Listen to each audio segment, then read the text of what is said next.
Hey, I'm Matt Manny. Thanks so much for joining me for today's devotional thought. We're on day 9 today. We're talking about in the hands of the potter. We have a good friend of ours named Angie, and many years ago she was a part of our church and our ministry, and she loved to make pottery. And so she would tell us about her pottery classes, and she just did it kind of as a hobby, but she got really proficient at making beautiful jars and beautiful plates and beautiful bowls.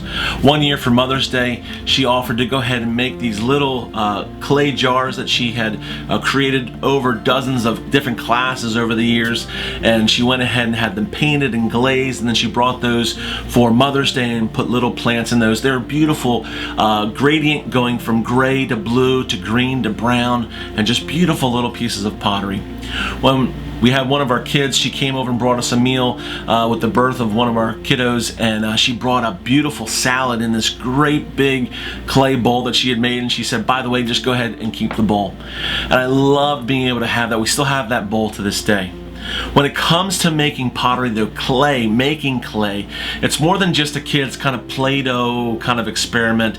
It's more than just kind of an arts and crafts little thing. That making something out of clay, making pottery, takes some time.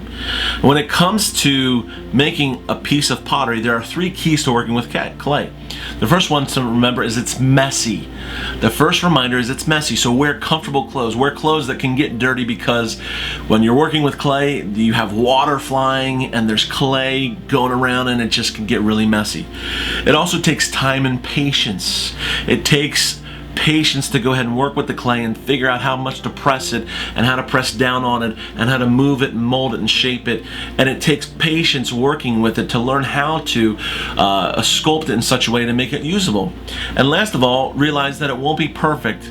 That for the masterpiece artist, the craftsman, the artisan, the potter, they're going to make a piece, and you and I would see it as a beautiful piece of pottery, and yet they're the ones that'll see, well, there's some imperfections here and there.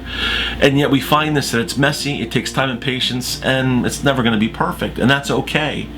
When it comes to the purpose of pottery, we find this, that pottery is used for all kinds of different things. And throughout the scriptures, we see this illustration where God talks to Jeremiah about going down to the potter's house.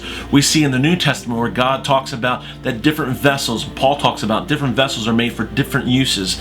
Some vessels are used for honor and dignity, and some are just used for everyday use around the house.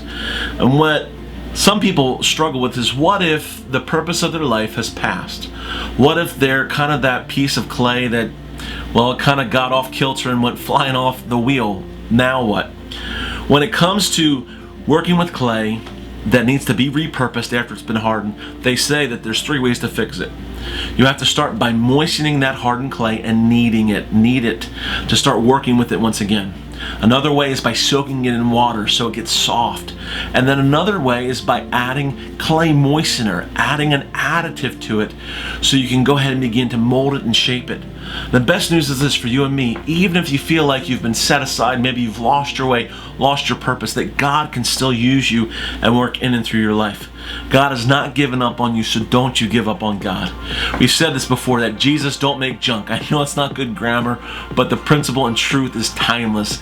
That Jesus formed you and made you and has given you a purpose. And as you love God and live for Him, you can see those purposes play on your life.